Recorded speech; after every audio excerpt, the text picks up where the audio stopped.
Question कह रहा है आपसे कि 2k minus one, 2k minus one, ठीक है, और एक है कॉमा के, ये दिया गया है आपको। और इसमें कह रहा है कि इसी में एक समीकरण है, इस समीकरण का क्या है, 10x minus 9y is equal to 12, 12 का हल हो तो k का मान ज्ञात करिए। अब समीकरण क्या है आपका, समीकरण है 10x minus 9y is equal to 12, is equal to 12, ये आपको इक्वेशन दिया गया है। एक्चुअल में ये क्या कह रहा है, इसके बारे में कह रहा है कि ये x का मान है, x का मान कितना दिया गया है 2k माइनस वन, और ये जो k है ये आपका y का मान है, y का मान दिया गया है k, ठीक है। कह रहा है कि एक समीकरण है, इस समीकरण का ये जो है हल है, हल का मतलब क्या होगा, x और y का मान दिया गया है, तो अब कुछ बचा नहीं सवाल में। करना क्या है सर, करना कुछ नहीं है, x की जगह पे आपको क्या रख देना है 2k माइनस वन, ठीक है, और माइनस 9 k की जगह पे आपको y की जगह पे क्या रख देना k इज इक्वल टू 12। इसको सॉल्व करेंगे और आंसर आ जाएगा। हेलो दोस्तों, कैसे हैं आप, स्वागत है आपका एजुकेशन अड्डा में। उम्मीद करता हूं आप सभी अच्छे होंगे। लास्ट क्लास में हम लोगों ने रैखिक समीकरण को स्टार्ट किया था। आज हम लोग रैखिक समीकरण के कुछ क्वेश्चन को पढ़ना स्टार्ट करेंगे। रैखिक समीकरण में कुछ ज्यादा क्लास नहीं जाएगा, एक दो क्लास जाएगा, उसके बाद रैखिक समीकरण का जो पैटर्न होता है लगभग सारा सेम पैटर्न होता है। तो कुछ क्लास हम लोगों ने, एक क्लास हम लोगों ने पढ़ लिया है, आज हम लोग सेकंड क्लास पढ़ेंगे रैखिक समीकरण का। लास्ट क्लास में हम लोगों ने क्या बात किया था उसको एक बार हम लोग रिमाइंड कर लेते हैं। तो चलिए बिना टाइम वेस्ट के हुए अपने क्लास को स्टार्ट करते हैं। जो चैनल पे पहली बार आए हैं वीडियो को लाइक करें, शेयर करें, सब्सक्राइब करना ना भूलें। चलिए देखिए, हम लोगों ने रैखिक समीकरण में सबसे पहले बात किया था कि रैखिक समीकरण सर होता कैसा है कि a1x plus b1y plus c1 is equal to 0, ये समीकरण एक कहलाएगा। इसी तरीके से इसमें समीकरण दो होता है जो a2 कहलाता है, और y के साथ b2 और यहाँ c2 इज इक्वल टू क्या हो जाएगा 0, ये समीकरण दो हो जाएगा। इस समीकरण का खासियत ये है कि अगर इस समीकरण के a1 और a2 नहीं बराबर हो जाए b1 बाय b2 के, तो ऐसे केस में जो है जिसका युग्म होगा, हल होगा, केवल एक हल आएगा, केवल एक हल। और अगर इसकी ग्राफ की बात करें तो इसका जो ग्राफ आता है, ग्राफ की बात करें तो परछेदी होगा, ठीक है ना, क्रॉस पॉइंटिंग इस तरीके से आपको देखने को मिलेगा। फिर इसी में हमने बात किया था किसके बारे में कि a1 बाय a2 बराबर हो जाएगा b1 बाय b2 के, और नहीं बराबर होगा c1 बाय c2 के। तब ऐसे केस में हम लोगों ने क्या पढ़ा था कि इसका जो ग्राफ बनेगा वो समानांतर बनेगा। कैसा बनेगा, समानांतर बनेगा, समानांतर रेखाएं बनेगी, ठीक है, समानांतर रेखाएं। और इसका जो हल होगा, इसका हल अगर हल की बात करें तो इसका कोई हल नहीं होगा। फिर लास्ट टर्म हम लोगों ने पढ़ रखा था कि लास्ट टर्म क्या होगा, a1 बाय a2 बराबर हो जाएगा b1 बाय b2 के, फिर बराबर हो जाएगा c1 बाय c2 के, यानी a1 बाय a2 बराबर हो जाए b1 बाय b2 के, और ये बराबर हो जाए c1 बाय c2 के। तो ऐसे केसेस में हम लोगों ने क्या पढ़ रखा था कि यहाँ पर आपका ग्राफ जो बनेगा ये आपका संपाती बनेगा। कैसा बनेगा, संपाती बनेगा, और इसका युग्म जो होगा अपरिमित रूप से अनेक हल, मेनी सॉल्यूशन निकलेगा। इसका जो है अनेक हल निकलेगा, अनेक हल निकल जाएगा, ठीक है ना। तो इस तरीके की चीजों को हम लोगों ने पढ़ लिया है। जो चैनल पर पहली बार आए हैं या ये क्लास पहला देख रहे हैं तो दूसरे जो क्लासेस है, पहला जो क्लास स्टार्ट किया है हम लोगों ने, उस क्लास का लिंक जो है डिस्क्रिप्शन बॉक्स में आपको मिल जाएगा। तो चलिए बिना टाइम वेस्ट के हुए अपनी क्लास को स्टार्ट करते हैं। पहला क्वेश्चन क्या कह रहा है, पहला क्वेश्चन आपके स्क्रीन पर है, आप एक बार क्वेश्चन को पढ़ लीजिए जब तक इसको हम लोग रब कर देते हैं। चलिए सवाल आपसे क्या कह रहा है, सवाल कह रहा है कि दो चर यानी x और y दो चर है, दो चर रैखिक समीकरण का एक समीकरण दिया है ax plus by plus c, ये एक समीकरण है। इस समीकरण के कितने हल हो सकते हैं, अधिकतम कितने हल हो सकते हैं? अगर ये समीकरण आपको दिया गया है, समीकरण कैसा है, ax plus by plus c बराबर 0, ये अगर समीकरण दिया गया है तो इस समीकरण का कितना हल हो सकता है, यानी x और y का कितना मान आ सकता है? तो अनगिनत मान आ सकता है, अनगिनत, बहुत सारा सॉल्यूशन निकल सकता है, बहुत हल निकल सकता है इसका। तो ऑप्शन नंबर सी जो है आपका क्या हो जाएगा, राइट आंसर हो जाएगा। क्लियर है, समझ रहे मेरी बात को? चलिए, सवाल में अगर इस तरीके का दिया रहेगा कि हल कितना हो सकता है एक रैखिक समीकरण का, तो बहुत सारा हल निकल सकता है। क्लियर है, लेकिन इसी में कंडीशन लगा दिया जाए कि a1 बाई a2 नहीं बराबर है b1 बाई b2 के, तब आप कहेंगे कि सिर्फ और सिर्फ इसका कितना हल निकलेगा, एक हल निकलेगा। क्लियर है, आई होप समझ रहे मेरी बात को। अब नेक्स्ट क्वेश्चन आपसे कह रहा है कि समीकरण 2x plus 3y is equal to 5, 4x plus 6 is equal to 15, ये एक समीकरण आपको दिया गया है स्क्रीन पर। अब इस समीकरण में आपसे पूछा जा रहा है कि समीकरण में आपका कौन सा हल होगा, अद्वितीय हल होगा, अनंत हल होगा, उपरमित रूप से अनेक हल होगा, कोई हल नहीं होगा, ये आपसे पूछा जा रहा है। तो सबसे पहले हम लोग समीकरण को लिख लेते हैं, उसके बाद हम लोग इसके कंडीशन को देखेंगे कि ये किस कंडीशन को अप्लाई कर रहा है। तो सर समीकरण इसका है क्या? समीकरण है आपका, पहला समीकरण है कि 2x plus 3y is equal to 5, ये पहला समीकरण है। और दूसरा समीकरण आपसे कह रहा है 4x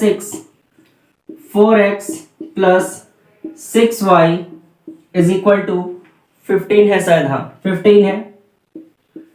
यह आपका हो गया समीकरण 2। तो दो समीकरण है, दो समीकरण में आपको कहा जा रहा है कि इसका क्या हल निकलेगा, अपरिमित रूप से अनेक हल निकलेगा, केवल दो हल निकलेगा, या कोई हल नहीं निकलेगा। जब भी इस तरीके का ऑप्शन दिया रहे तो आप क्या करना, सबसे पहले इसके कंडीशन को चेक करना कि क्या ये a1 बाय a2 बराबर है b1 बाय b2 के। इस कंडीशन को पहले चेक करना, ठीक है ना। चलिए, तो a1 बाय a2 यही हो जाएगा आपका। चलिए, फिर b1 bye b2 equal to b1 bye b2, तो देखिए ये दोनों बराबर हो जाएगा, ये 1 और ये 2 टाइम में, ये 1 टाइम में, ये 2 टाइम में, ठीक है। तब हमें और आगे बढ़ना पड़ेगा, c1 बाय c2 भी निकालना पड़ेगा। क्या ये c1 बाय c2 बराबर है? तो c1 बाय c2 को देखेंगे, क्या है 5 बाय 15 है, तो 5 बाय 15 भी, ये भी क्या हो जाएगा 1, ये हो जाएगा आपका क्या 3। तो यहाँ 1 बाय 2, 1 बाय 2, यहाँ 1 बाय 3, इसका मतलब ये आपस में बराबर नहीं है। तो ये कंडीशन कैसा बना, ये कंडीशन बन गया a1 बाय a2 बराबर है b1 बाय b2 के और नहीं बराबर है c1 बाय c2 के। तो ऐसे केस में जो है हम लोग कहते हैं कि इसका कोई हल नहीं होगा। इसमें जो ऑप्शन नंबर सी है ये आपका क्या हो जाएगा, राइट हो जाएगा। चलिए एक बार इसका स्क्रीनशॉट ले लीजिए।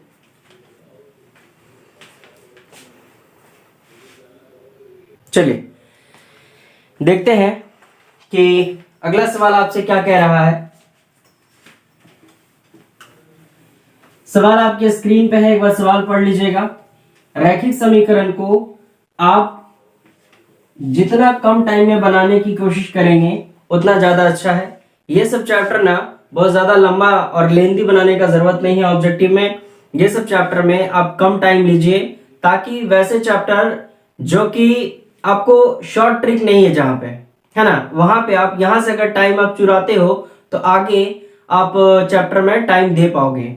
तो चलिए, यहां पर आपको नेक्स्ट क्वेश्चन कह रहा है कि यदि एक समीकरण है और समीकरण सर कैसा है, असंगत है, समीकरण कैसा है, असंगत है, तब आपसे पूछ रहा है कि निम्नलिखित में से इसकी रेखाएं कैसी होंगी।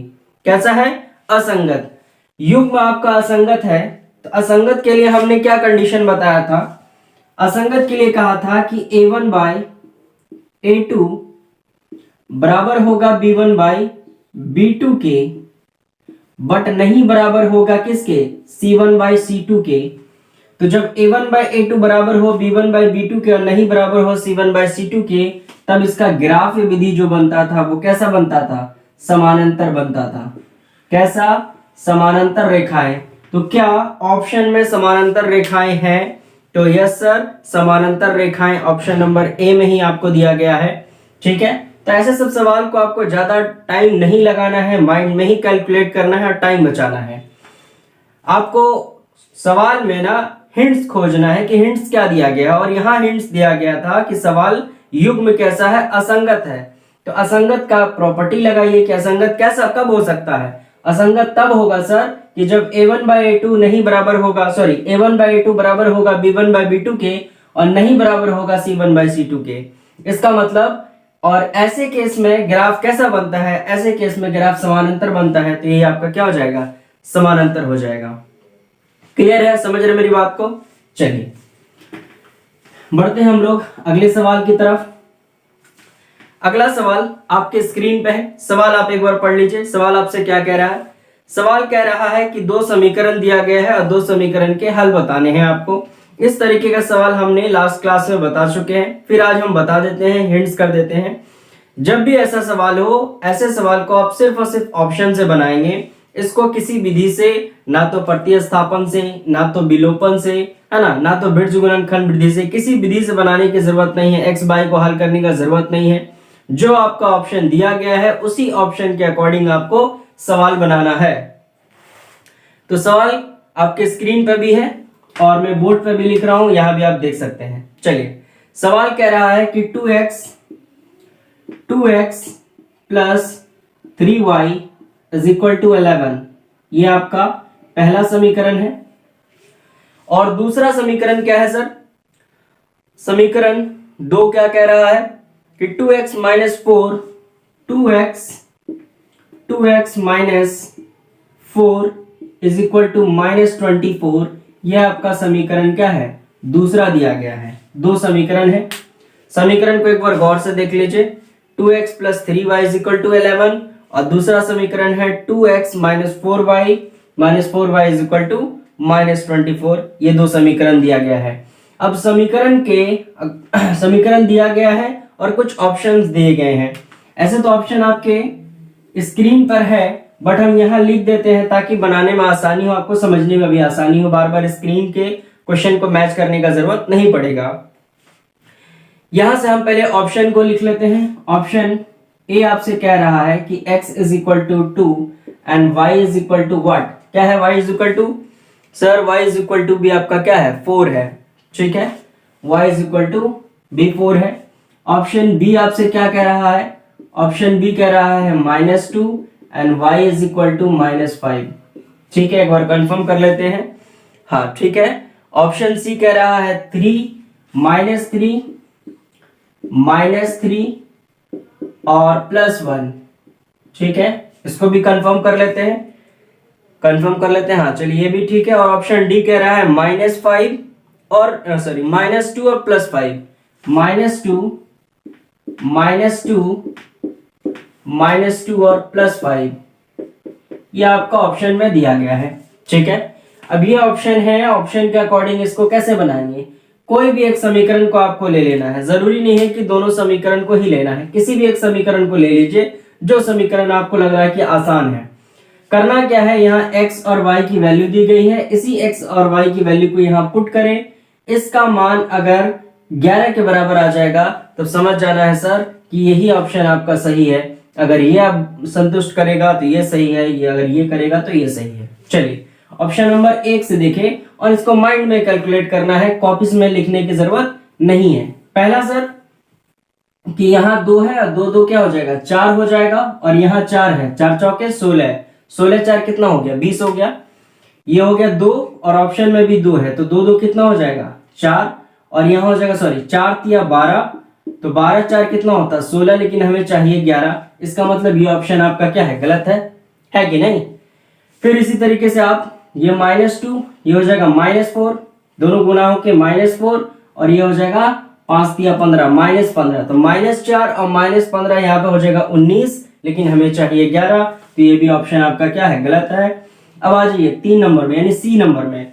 ये हो जाएगा आपका -3, 3 दूना 6, -6, और यहाँ पे कितना हो जाएगा +3, 3 एकम 3, तो ये ऐसे घट जाएगा, घट के कभी 11 आएगा नहीं। अब आ जाइए ऑप्शन नंबर डी में, ये भी ऑप्शन आपका क्या है, गलत है। ऑप्शन नंबर डी में आ जाइए, कह रहा है 2 दूना 4, तो कैसा -4 और 5 तिया 15, 5 तिया 15 कैसा प्लस में, और आप देखेंगे 4 में से 15 जाएगा +11 आ रहा है ना। तो ये वाला ऑप्शन आपका क्या हो जाएगा, सही हो जाएगा। आप चाहे इसी समीकरण को इसमें भी रखेंगे तो आंसर सेम आने वाला है। तो दोनों चेक करने का जरूरत नहीं है एग्जाम हॉल में, सिर्फ और सिर्फ आपको एक इक्वेशन को चेक करना है जो आपका लेफ्ट और राइट दोनों को कंफर्म करता हो। क्लियर है? आई होप ये बात आप समझ पा रहे हैं। चलिए, अगर इतनी सी बात आप समझ पा रहे हैं तो वीडियो को लाइक करते चलें और शेयर करते चलें, और पूरा वीडियो देखा करिए। वीडियो को एक एक यानी शुरू से लेके अंत तक देखा करिए। ऐसा नहीं कि 1-2 सवाल देखा लगा कि नहीं आसान सा सवाल है। सवाल आसान भारी नहीं पूछता है। कुछ बच्चे ऐसे होते हैं कि भारी सवाल देखने के लिए ही यूट्यूब पे आते हैं, टफ सवाल देखने आते हैं। बोर्ड टफ सवाल नहीं पूछता है। जिस तरीके का सवाल हम लोग बता रहे हैं, हम क्या यूट्यूब पे जितने भी टीचर आपको सवाल बता रहे हैं, जो आसान सवाल आपको लग रहा है, कोई टफ सवाल नहीं पूछता है। आप चाहे 5 साल का पीछे का क्वेश्चन बैंक उठा के देख लीजिएगा, इसी तरीके का आपसे सवाल पूछा जाता है। कोई ज्यादा टफ सवाल नहीं पूछा जाता है। तो ऐसा नहीं कि आप 1-2 क्वेश्चन देखे लग रहा आसान सा सवाल है तो नहीं, ऐसे सवाल नहीं आएगा। यही सवाल आएगा और इसी पैटर्न का सवाल आएगा। जरूरी नहीं है कि 2x 3y = 11 लिखा है तो यही सेम समीकरण आ जाए, है ना। समीकरण का वैल्यू चेंज हो सकता है, लेकिन इसका जो मेथड है, जो बनाने का तरीका है, जो प्रोसेस है, सेम यही आएगा। सेम पैटर्न पे आपको सवाल पूछेगा, खास करके लीनियर इक्वेशन में। क्लियर है? चलिए, इसका एक बार स्क्रीनशॉट ले लीजिए जल्दी से। चलिए देखते हैं अगला सवाल। इस तरीके का सवाल हम लोग अगले टाइप की तरफ बढ़ेंगे। क्वेश्चन आपके स्क्रीन पे है, क्वेश्चन एक बार पढ़ लीजिए। चलिए, क्वेश्चन को हम एक बार बोर्ड पे भी लिख देते हैं। क्वेश्चन कह रहा है कि एक समीकरण है, समीकरण के निकाय 2x ay = 1 और 3x 5y = 7।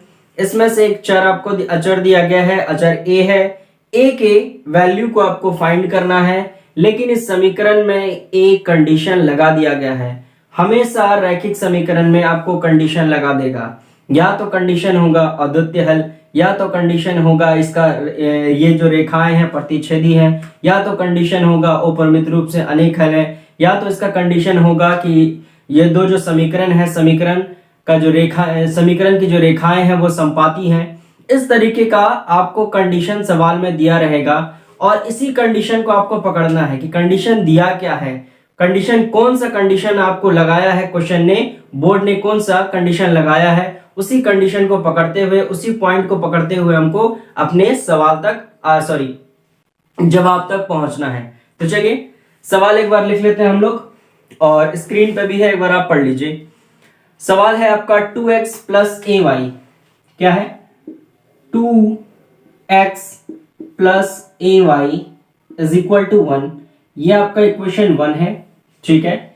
इसी के साथ एक और इक्वेशन दिया गया है जो है 3x - 5, 3x - 5 और इज इक्वल टू में क्या है, =7 है, =7, जहां आपको क्या निकालना है, चर निकालना है, चर की वैल्यू फाइंड करनी है, अचर की वैल्यू फाइंड करनी है। अचर क्या है, अचर a है। सर कंडीशन क्या है, एक्चुअल में हमें पकड़ना क्या है, उसमें जो आपको कंडीशन दिया गया है, जो पॉइंट आपको दिया गया है वही पकड़ना है।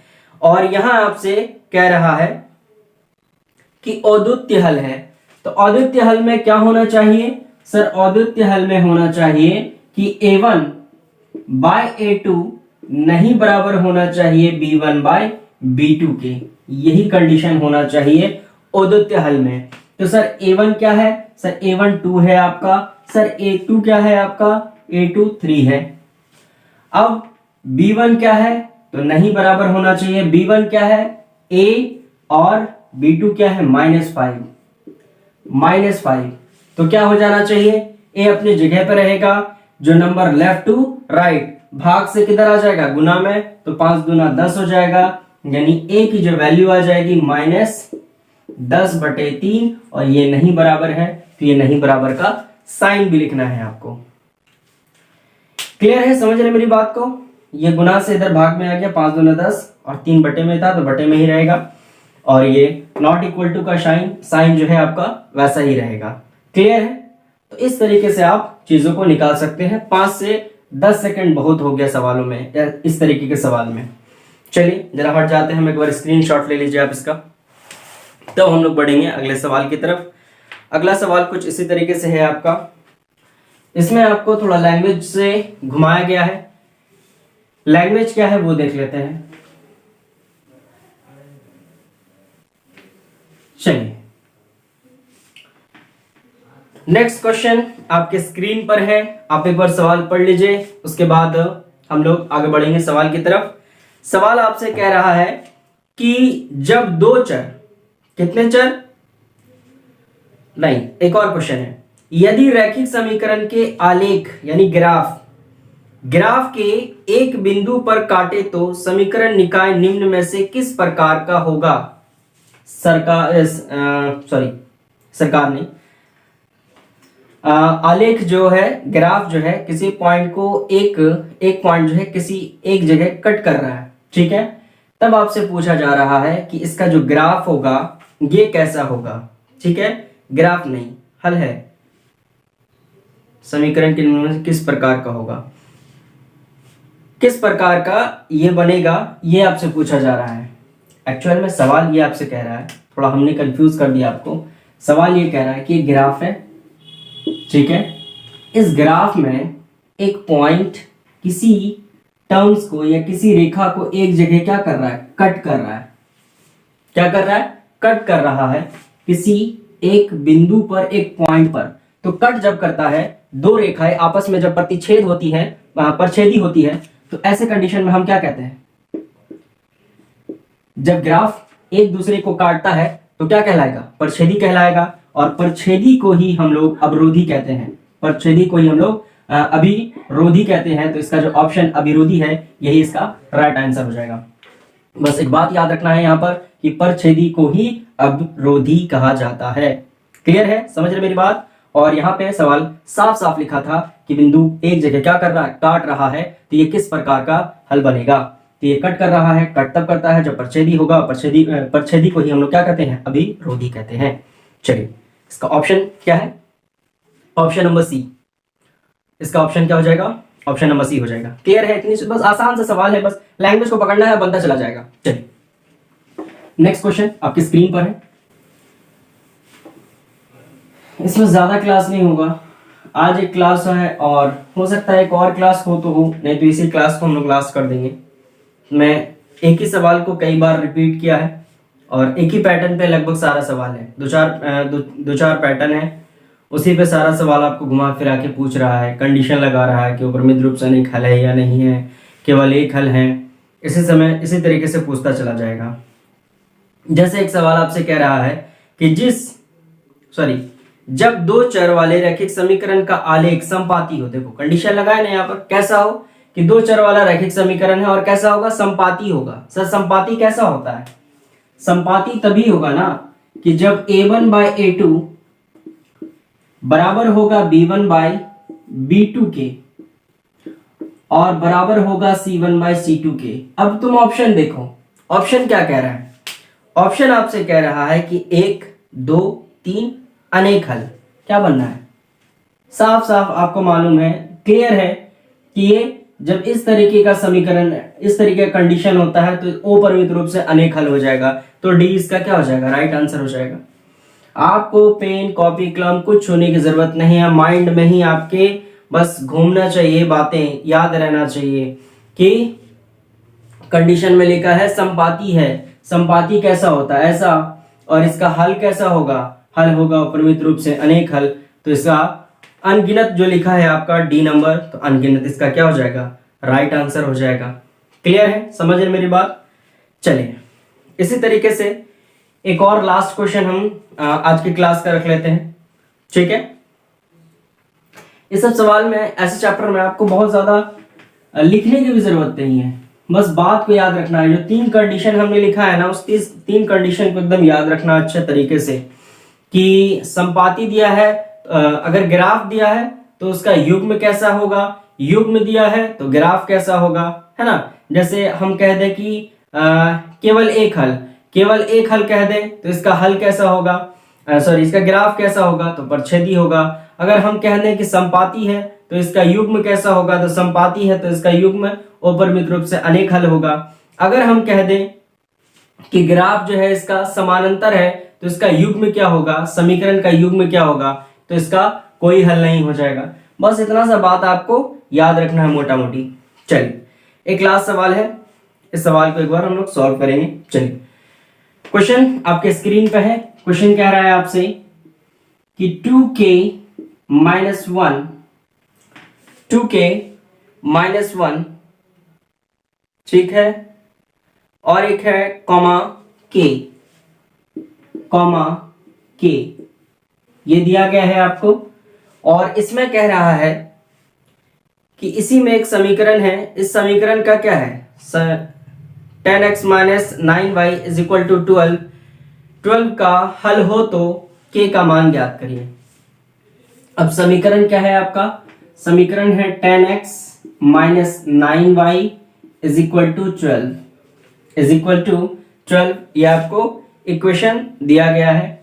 एक्चुअल में ये क्या कह रहा है, इसके बारे में कह रहा है कि ये x का मान है, x का मान कितना दिया गया है 2k माइनस 1, और ये जो k है ये आपका y का मान है, y का मान दिया गया है k, ठीक है। कह रहा है कि ये एक समीकरण है, इस समीकरण का ये जो है हल है। हल का मतलब क्या होगा, x और y का मान दिया गया है, तो अब कुछ बचा नहीं सवाल में। करना क्या है सर, करना कुछ नहीं है, x की जगह पे आपको क्या रख देना है 2k माइनस 1, ठीक है, और माइनस 9k की जगह पे आपको y की जगह पे क्या रख देना k इज इक्वल टू 12। इसको सॉल्व करेंगे और आंसर आ जाएगा, ये हो जाएगा 20k, हाँ या ना। फिर ये 10 मल्टीप्लाई होगा माइनस 1 से, तो क्या हो जाएगा minus 10 minus 9k is equal to 12, हाँ या ना। अब ये k से k माइनस हो जाएगा, तो यहाँ कितना बच जाएगा 11k बचेगा ना, 11k बच जाएगा। 20 में से 9 माइनस हो जाएगा 11k। अब ये लेफ्ट टू राइट जाएगा तो कितना हो जाएगा 22 बन जाएगा, क्योंकि माइनस था, इधर से इधर आके क्या बन जाएगा प्लस, तो माइनस से इधर आके प्लस बना तो क्या होगा ऐड होगा ना, तो 12 में से 10 हुआ तो 22 बन गया। तो 11 के पढ़ने में कितनी बार में 2 बार में, तो सर k का मान कितना निकल गया, सर k का मान निकल गया आपका 2। हमको नहीं लगता कि ऐसे सवाल में आपको कहीं कोई दिक्कत आता होगा, और जिस तरीके से हम लोग पढ़ते हैं और पढ़ाते हैं तो आपको कहीं कोई दिक्कत नहीं आता है, होना चाहिए, कहीं दिक्कत नहीं होना चाहिए।